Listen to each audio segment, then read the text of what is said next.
Albergue Cuautla de Protectora Nacional de Animales. Misión: brindar hogar temporal a perros en situación de calle, maltrato o abandono, mejorando su calidad de vida con alimento, agua, salud, techo, higiene, entretenimiento, esterilización, socialización, estabilidad emocional y confianza en las personas, para facilitar su integración a un hogar definido en corto tiempo, dignificando así su vida a través de una tenencia responsable y amorosa. Como comentamos en nuestra reunión anterior, poco a poco iremos desarrollando protocolos de cada concepto mencionado en nuestra misión, comenzando con la higiene de las instalaciones, recordando siempre en algunas actividades cotidianas en Albergue Cuautla, iremos haciendo algunos cambios, porque locura es hacer siempre lo mismo y esperar resultados diferentes. PNA no descubrió el hilo negro al crear un albergue para perros, pero sin duda, soñarlo y realizarlo fue un gran reto y asumió un fuerte compromiso por y para el bienestar de los animales.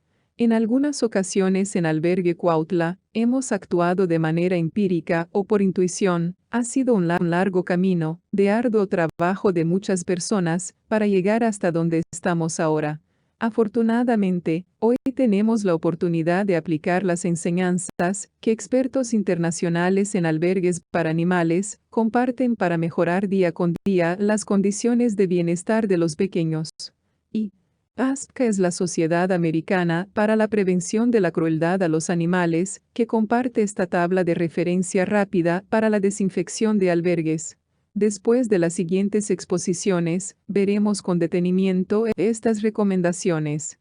Y la razón para limpiar y desinfectar las superficies es la importancia de eliminar los microorganismos que ponen en riesgo la salud de nuestros. ¿Sabes qué son los microorganismos y cuántos tipos hay? Vamos a aprenderlo. Existen organismos formados por una única célula denominados organismos unicelulares. Estos organismos son muy pequeños, por ello reciben el nombre de microorganismos, aunque también puede que los conozcas como gérmenes o microbios. Para observar a los microorganismos necesitamos instrumentos específicos como los microscopios. Los microorganismos pueden tener muchos tamaños y formas. Algunos investigadores de la antigüedad se cuestionaron ya si las enfermedades que tenían los seres humanos podrían ser causadas por organismos que no se podían ver a primera vista. Así se comenzó a investigar sobre los microorganismos.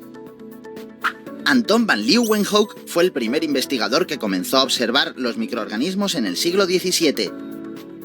Los microscopios y sus investigaciones permitieron que otros científicos continuaran estudiando cómo se producían las enfermedades o cómo podían tratarse. Algunos tipos de microorganismos son las bacterias, los virus y los hongos. Bacterias. Son células procariotas, no tienen núcleo. Algunas bacterias son útiles en la alimentación, por ejemplo, para fabricar el yogur y el queso. Otras bacterias, en cambio, son dañinas y pueden producir infecciones. Las bacterias se tratan con antibióticos. Se transmiten de diferentes maneras. Virus. No son seres vivos. Para cumplir las funciones vitales necesitan un hospedador, es decir, otro ser vivo. Son mucho más pequeños que las bacterias. A veces pueden infectarlas y vivir dentro de ellas. Algunos virus causan enfermedades como la gripe o la varicela. Para prevenir las enfermedades producidas por los virus, es importante vacunarse. No existen vacunas para todos los virus. Hongos. Algunos hongos son microorganismos más grandes que las bacterias o los virus. Se pueden encontrar en el aire, en las plantas y en el agua. Algunos, como las levaduras, se utilizan para elaborar alimentos. Seguro que alguna vez has podido ver moho en alguna fruta o en el pan. Esto es un tipo de hongo. Como hemos visto, los microorganismos pueden estar por todas partes, ya que no se ven a simple vista. Para evitar enfermedades y no infectarte, es muy importante cuidar tus hábitos de higiene. Ya eres todo un experto en microorganismos. Sabes diferenciar entre bacterias, virus y hongos. ¡Hasta la próxima! Los virus que presentan una membrana por fuera de la cápsula reciben el nombre de virus envueltos, a los que no la tienen se les llama virus desnudos. Esta membrana está formada por lípidos y proteínas y es un fragmento de la membrana plasmática de la célula hospedadora, que ha sido arrastrada por el virus cuando ha salido de ella mediante gemación. Vamos a comenzar entonces ahora sí con nuestros conceptos de lleno de sanitización y desinfección. Y me gustaría comenzar con una pequeña aclaración, porque bueno, la información viaja muy rápido y todo el mundo puede tener acceso a ella. Bueno, esta desinfección o esta pequeña aclaración va en el sentido de qué es lo correcto decir, sanitización o desinfección. Como tal, en la RAE, en el diccionario de la Real Academia Española o en la Real Academia de Medicina, el concepto de sanitizar no existe. Es una palabra que en el diccionario no se presenta y no existe. Lo correctísimo sería decir desinfectar. Como tal, ya desinfectar en el ámbito de la sanidad, pues es la acción de eliminar todos o casi todos los microbios patógenos. Recuerden que patógenos pues son aquellos que nos van a causar un daño a nuestra salud. Con excepción menciona aquí de las esporas bacterianas, de la superficie de un objeto o de un ser vivo mediante la aplicación de medios químicos o físicos. Entonces, si bien es muy común decir sanitizar, sanitización, sanitizante, pues para mí es más un error más de forma que de fondo, porque dicen muchas veces que la costumbre es más fuerte que toda ley. Entonces, si bien lo correctísimo es decir desinfección, pues si nos comentan sanitización o sanitizante, pues vamos a entender que va a ser una sustancia química o un proceso para eliminar algunos microbios. ¿Dónde creo yo que nace este concepto de sanitización? Es porque en el inglés sí existe. Sanitize justamente es desinfectar, sanitizing, desinfectante o sanitize, desinfectado. Entonces, pues ya ven que nosotros hacemos una combinación a veces bastante curiosa entre el inglés y el español y creo que de aquí nace este concepto de sanitizar o sanitización. Como les comento, para mí es un error más de forma que de fondo porque conocemos y pudiéramos platicar del concepto de sanitización más allá de un correctísimo uso del lenguaje. En el día a día y de manera coloquial, sí existe una diferencia entre decir sanitizar y desinfectar, mucho más allá de lo que el diccionario nos menciona, ¿no?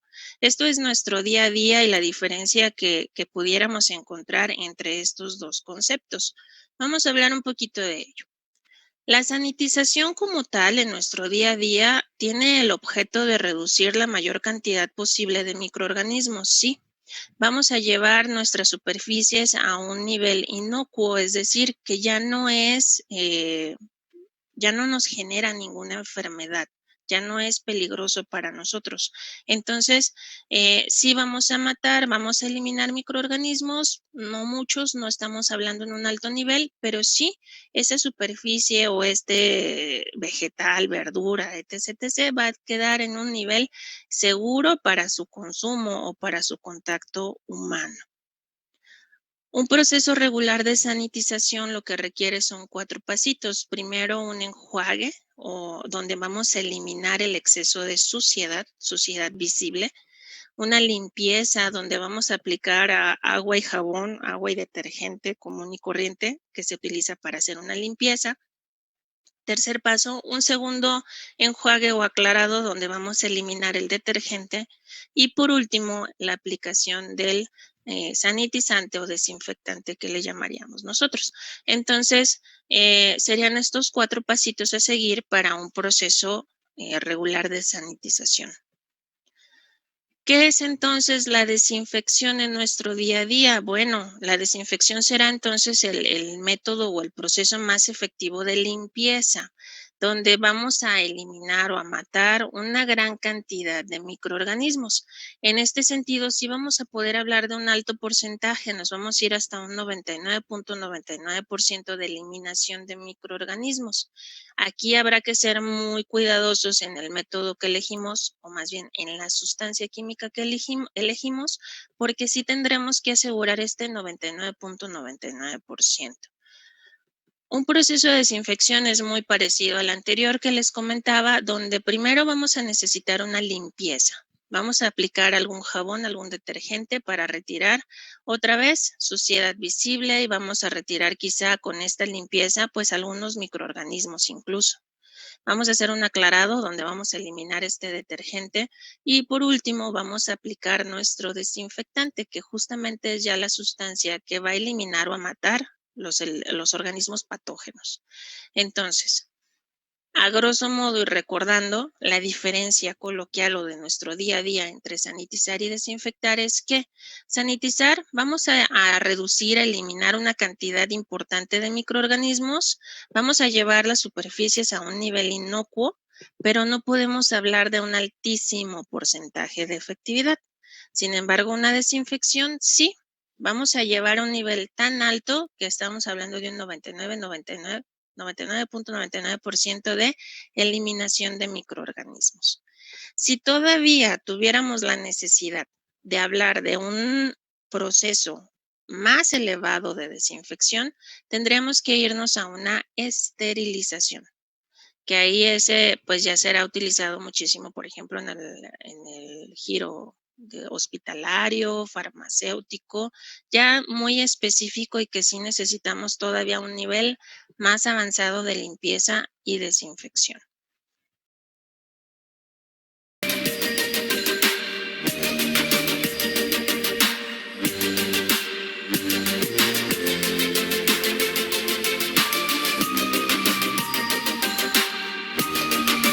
En el primer balde o cubeta se pone agua con jabón. Esta agua con jabón lo que va a permitir es inactivar todas estas sustancias orgánicas que puedan estar en las superficies que no logramos ver, pero sin embargo con esta medida podemos arrastrar esa suciedad. Sabemos de personas que mezclan en una sola cubeta el jabón o el aromatizante y el cloro. Cuando hacen eso lo que están haciendo es inactivar al cloro. Por eso el siguiente paso y elemento que es sumamente importante es limpiar ese exceso de jabón, y eso se hace con un balde, una cubeta que tenga un paño específico, solo con agua limpia. Ya con eso el siguiente elemento es lograr la desinfección de esa superficie. Esa desinfección es más segura haciéndolo con una dilución con cloro. Por este miedo o esta incertidumbre lo que están haciendo es poner el cloro directo. Y eso es un riesgo porque puede generar irritación o inclusive en casos graves hasta problemas respiratorios secundarios a esta concentración elevada de cloro. No se necesita más que poner aproximadamente unos 30 mililitros de soluciones cloradas del 4 al 6% en un litro de agua. Y con eso podemos garantizar que nuestras áreas, que nuestras superficies donde estuvo alguna persona con sospecha o con diagnóstico de coronavirus son seguras.